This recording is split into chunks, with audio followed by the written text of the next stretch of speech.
Се трудевме фестивалот Млад отворен театар да го задржи реномето од минатото, но со буџет за 20% помал од претходните изданија, кои изнесува околу 7 милиони денари, што ги даваат град Скопје и Министерството за култура, донесовме помали по формат, но не и помалку значајни представи, вели директорот на Младинскиот културен центар. Имајќи во какво време живееме, пред се финансиско,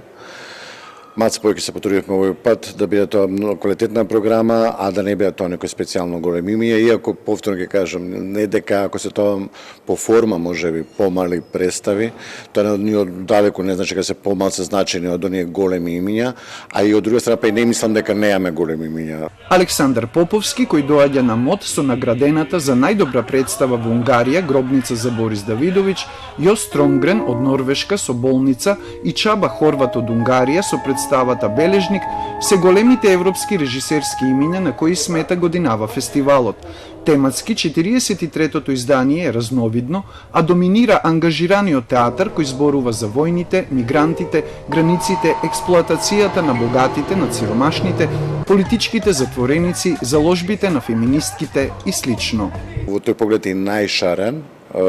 шарена програмата на фестивалот, но на крајот сите тие се бават со нас. Сите се бават околу, сите го користат театрот